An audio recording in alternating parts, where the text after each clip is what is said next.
নমস্কার, কেমন আছেন সবাই? মৌ অ্যান্ড শ্যামলের রান্নাঘরে একটি ব্লগে আপনাদের স্বাগত জানাই। আজকে আমি কচুর পাতার ভর্তা করব। চলেন ভিডিওটা শুরু করি। আমি এখন কচু পাতাগুলো বেছে নিচ্ছি। আমি এইভাবে বেছে নেব। আর এই কচু পাতা ভর্তাটা আমি আমার মা ঠাকুমার কাছ থেকেই শেখা। খেতে ভর্তাটা খুব টেস্ট হয়। অবশ্যই একবার আপনারা এভাবে বানিয়ে দেখবেন, খুব ভালো লাগবে।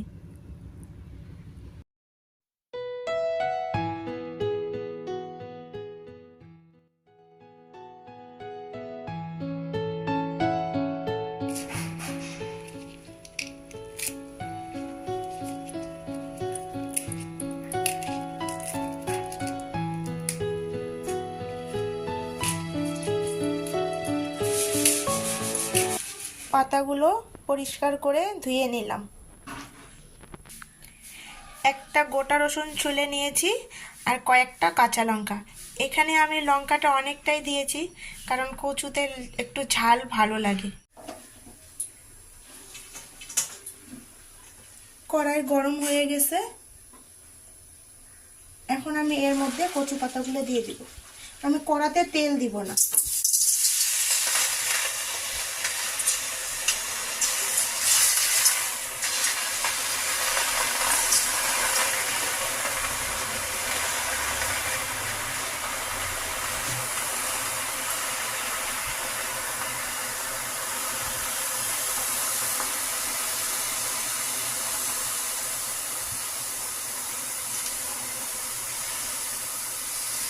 কয়েকটি কাঁচা লঙ্কা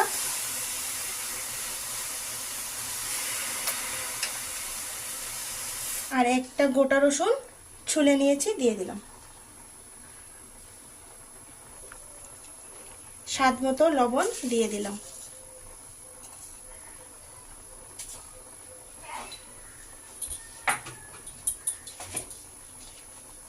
আর সামান্য পরিমাণে হলুদ গুঁড়ো।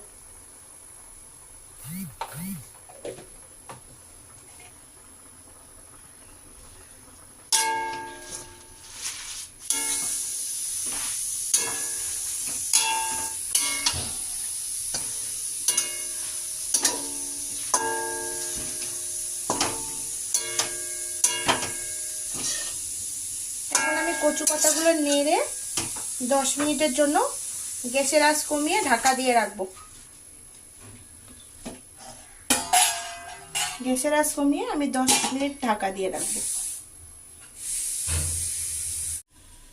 10 মিনিট হয়ে গেছে, এখন আমি ঢাকনাটাকে খুলে দেখব।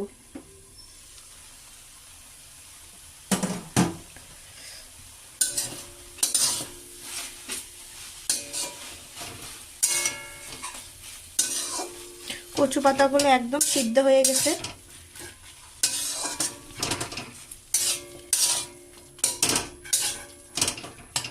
এখন আমি গ্যাসের আঁচটা বাড়িয়ে দিব।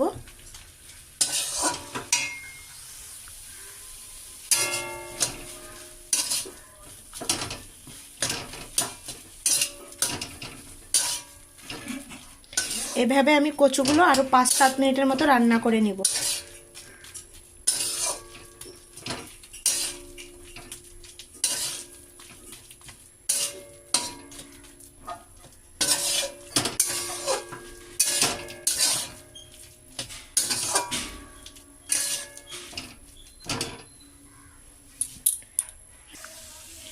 এভাবে আমি কচুগুলো নাড়াচাড়া করে থাকবো, কারণ নাড়াচাড়া না করলে কচুগুলো নিচে লেগে যেতে পারে।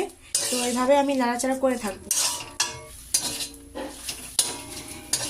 কচুর থেকে জল একদম শুকিয়ে গেছে, রান্নাটা হয়ে গেছে। এখন আমি নামিয়ে নেব।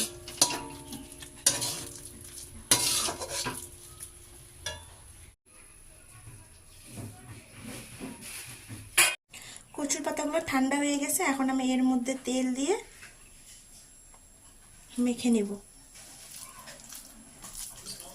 আপনারা চাইলে এর মধ্যে পেঁয়াজও দিতে পারেন। কচুর পাতা ভর্তাটা বানানো হয়ে গেল। ভিডিওটা যদি ভালো লাগে অবশ্যই আমার চ্যানেলটাকে সাবস্ক্রাইব করে দিবেন আর লাইক কমেন্ট শেয়ার করতে একদমই ভুলবেন না।